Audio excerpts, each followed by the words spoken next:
नमस्कार, मैं हूं प्रियांशु श्रीवास्तव। अमेरिका के राष्ट्रपति डोनाल्ड ट्रंप के सिर पर एक नया भूत सवार हो गया है और इस बार इसकी चपेट में आएंगे 85,000 परिवार। वो परिवार जिनके वीजा रद्द करने की तैयारी ट्रंप ने कर ली है। 85,000 इतना बड़ा आंकड़ा है जिसने अमेरिका के फॉरेन पॉलिसी और इमिग्रेशन के नियमों को लेकर पूरे विश्व में तहलका मचा दिया है। राष्ट्रपति डोनाल्ड ट्रंप प्रशासन ने इस साल अब तक 85,000 वीजा रद्द किए हैं। ये पिछले साल की तुलना में दोगुनी संख्या है। प्रशासन का तर्क है कि ये कदम नेशनल सिक्योरिटी स्क्रीनिंग को मजबूत करने के लिए उठाया गया है। लेकिन इतने सारे छात्र, टूरिस्ट और वर्किंग प्रोफेशनल्स वीजा होने के बाद भी वास्तव में अमेरिका के लिए खतरा थे, या ये सब सुरक्षा की आड़ में गैर अमेरिकी इमिग्रेंट्स को देश से दूर रखने के लिए सोची समझी रणनीति है?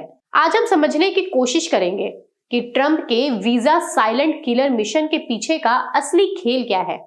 दरअसल ये पूरा मामला अमेरिकन फॉरेन डिपार्टमेंट द्वारा जारी किए गए एक आंकड़े से शुरू हुआ। मामला चर्चा में तब आया जब विभाग ने मंगलवार को एक्स पर लिखा, जनवरी से अब तक 85,000 वीजा कैंसिल किए गए हैं। प्रेसिडेंट ट्रंप और सेक्रेटरी रूबियो एक आसान से आदेश का पालन करते हैं और वे इतनी जल्दी रुकने वाले नहीं हैं। पोस्ट में ट्रंप की फोटो भी है जिसके साथ मेक अमेरिका सेफ अगेन का स्लोगन लिखा गया है, यानी अमेरिका को सुरक्षित बनाने के लिए यह कदम उठाया गया है। ये वीजा उन लोगों के थे जो टूरिज्म, स्टडी या जॉब के लिए अमेरिका आने की तैयारी कर रहे थे। इस बड़े पैमाने पर वीजा रद्द होने से अमेरिकी विदेश नीति पर सवाल खड़े हो गए हैं। इस प्रशासनिक कार्यवाही को सिर्फ एक प्रशासनिक प्रक्रिया के रूप में देखना गलत होगा। ये सीधे तौर पर एक बड़ा सवाल खड़ा करता है। आपको बता दें कि रद्द किए गए 85,000 वीजा में 8,000 से अधिक छात्र वीजा शामिल हैं। ऐसे में यह सवाल जरूरी है कि क्या हजारों छात्र जिनके आवेदन अमेरिकी विश्वविद्यालय द्वारा स्वीकार किए गए थे अचानक राष्ट्र सुरक्षा के लिए खतरा बन गए? ये आंकड़ा साफ दिखाता है कि अमेरिकन फॉरेन डिपार्टमेंट और immigration enforcement agency anti immigrant policy अपना रही है। इतनी बड़ी संख्या में कैंसिलेशन से इमिग्रेंट में डर पैदा होगा और ये डर उन्हें अमेरिका जाने से पहले ही रोक देगा। 8,000 से अधिक छात्र वीजा रद्द होने से अमेरिकी विश्वविद्यालय को भी भारी नुकसान होगा, क्योंकि विदेशी छात्र अक्सर स्थानीय छात्रों की तुलना में अधिक फीस देते हैं।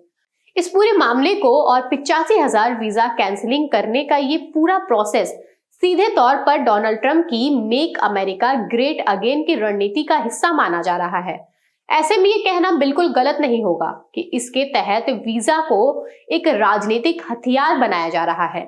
इस वीजा कैंसिलेशन के पीछे ट्रंप प्रशासन का मेन मोटिव अमेरिकी प्रोफेशनल्स के लिए नौकरियों को बचाना है।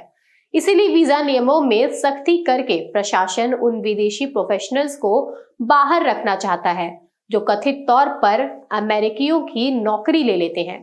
ट्रंप ने हमेशा से ही एक्सट्रीम वेटिंग का वादा किया है, इसीलिए 85,000 वीजा रद्द करना सुरक्षा से ज्यादा ट्रंप के एंटी इमिग्रेंट्स आइडियोलॉजी का एक हिस्सा है। ऐसे में देखा जाए तो डोनाल्ड ट्रंप प्रशासन द्वारा 85,000 वीजा रद्द करने का ये फैसला दिखाता है कि इमिग्रेंट विरोधी नीतियां अब अमेरिका में एक बड़ा मुद्दा बन चुकी हैं। इतना साफ हो गया है कि मेक अमेरिका सेफ अगेन का नारा अब सिर्फ सुरक्षा तक सीमित नहीं है, बल्कि ये अमेरिका में आने वाले हर व्यक्ति की पहचान और इरादे पर सवाल उठाता है। ऐसे में अब देखने वाली बात यह है कि अमेरिकी लोकतंत्र इस बाहरी दुनिया से दूरी बनाने वाले पॉलिसी को कब तक जारी रखता है, क्योंकि यह शक्ति न केवल इमिग्रेंट्स के सपनों को तोड़ रही है, बल्कि खुद अमेरिका की इकोनॉमी और एकेडमिक पावर को भी कमजोर कर रही है। ऐसे ही बड़े मुद्दों पर बात करने के लिए बने रहिए हमारे साथ। तब तक के लिए धन्यवाद।